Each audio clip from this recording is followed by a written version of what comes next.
Hey there, it's Amber Smalley again. Several of you principals out there have asked me to give you a little bit more guidance and direction on WonderWorks, whether you need to buy it or not, and who it's for, and all that stuff. So let me just kind of walk you through it. First of all, your special education students, they will get WonderWorks from our special education department. Our special education department is purchasing WonderWorks for your special ed teachers and for your special ed students. And so some of those materials will be here in August and some of them won't be here till November, but special education, they're going to be taken care of. What you would need to take care of should you decide to purchase WonderWorks is any of your students who are in the red or the yellow categories in STAR. Any of those kids who are not special ed, that's what this would be for. This is what WonderWorks intervenes in.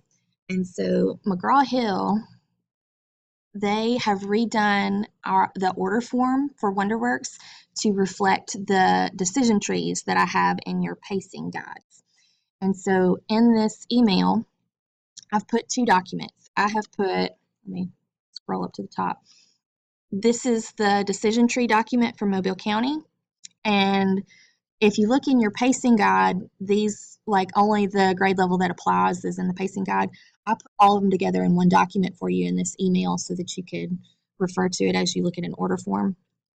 And then here is the new order form from McGraw-Hill. Now,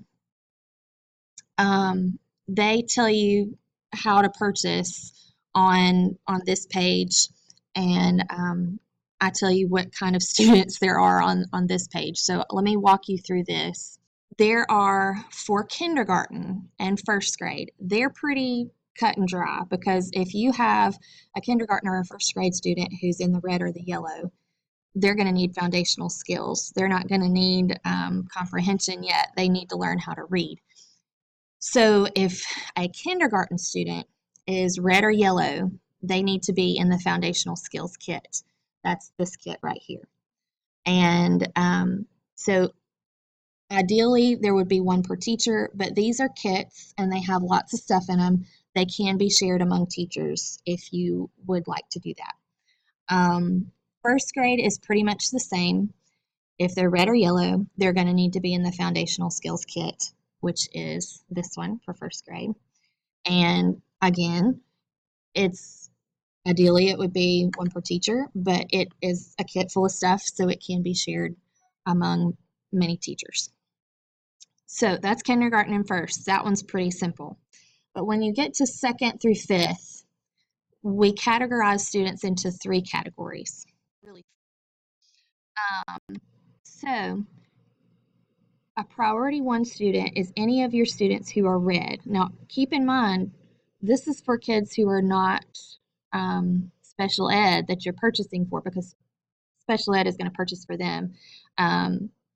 Anybody who's red, though, is a priority one kid. If they're priority one, or if they are in the low yellow range of STAR, if they're priority two, either one of these kids, they're going to need to be in the foundational skills kit. And that's this one. This is for grades 2 through 3. And same thing in fourth and fifth. If you have a priority 1 student or a priority 2 student, a red star or a low yellow star, they're going to be in the foundational skills kit, which is this one. And again, these are kits. Ideally, it would be one per teacher, but these have a lot of stuff in them and they can be shared among teachers. Now, let me go back up to second. When you get in priority 3, some of your priority 3 students are going to end up needing that foundational skills kit also, because if they can't decode well enough on dibbles, they're not going to be able to decode even in the scaffolded version of text that's offered to these higher kids. So you still may have some priority 3 kids that are in these foundational kits, whether it's second, third, or fourth and fifth. Now, the other way that this could go for a priority 3 student, if they are are in the yellow range and they can read pretty well, then they're going to be in what WonderWorks calls the ACT track, and that is accessing complex text. And what you would need for that, for those kids, for those priority 3 kids, and it even says that right here, you would need an ACT kit per teacher. And these would be a little bit more difficult to share than those foundational skills kits, because an ACT kit, it has the teacher edition in it. It has the leveled readers that the students will use to do close reading. So this one would probably need to be more one per teacher. You could work it out where your teachers could share. It'd be difficult though, but each teacher would need one of these, and then each priority 3 kid would need a work text.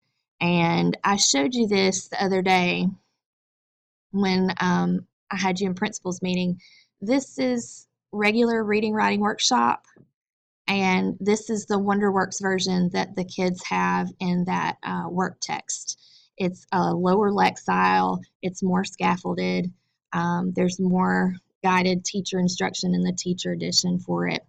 And then here's the leveled readers that come with it too. They look exactly like the ones that the higher level kids are getting. It's just on a lower lexile, and the close reading is on their level. So for these priority 3 kids, you would need a kit per teacher, and then you'd need a work text per kid. So let me do a timeout right quick, because let me show you what these look like too. These are the foundational skills kits. This is the kind of stuff that's in there. There's lesson cards. There's all kinds of stuff in there. Now, for anything you buy, you're going to get an adaptive learning software with it also that lets the kids play games and learn skills. And that's the one I was telling you about, where it pulls a report for the teacher that tells them exactly what skill your student needs to be working on at the small group table. And it tells the teacher exactly what lesson to pull, which is really cool. What you would need to do to figure out if you have your priority 1, 2, and 3 kids, just to get a good estimate of how many of these work texts you would need, or not these. First of all, you would need to look at your STAR scores from the end of last year and figure out how many of them are in this range.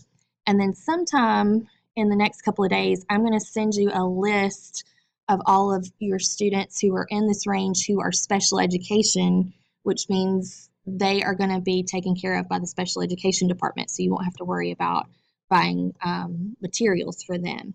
So you can get a good estimate that way. You really won't know for sure how many you need until your kids take that beginning of year STAR test, but you can get very, very close by looking at that spring data. Now, some of you are having a panic attack right now, and I understand these are very, very pricey. So let me tell you what we're doing on my end also. What I told my summer curriculum team to do, and they're working on this right now, I asked them how much of this could we come up with alternatives for. Like, if a school can't afford all of this stuff, or even any of this stuff, how much of it could we find alternatives for and put on the website? So what they're doing right now, they said, okay, we can come up with stuff to help teach foundational skills for all grade levels. So right now, they're making a progression of foundational skills, and they are pulling resources for every single one of them so that teachers can have something to pull from if they don't get these foundational skills kits. Now, it will not be anywhere close to as good as what WonderWorks has, but it will be something that teachers can pull from to teach foundational skills to these priority 1 and 2 students and some of these priority 3 students if you can't afford these, okay? So those will be in PDFs, they'll be in folders. I think we're going to be able to do that for every grade level. That's not so bad to replicate. They're pulling stuff from from our Wonders accounts. They're pulling stuff from Renaissance. They're pulling stuff from all kinds of places just to give you something if you can't afford it.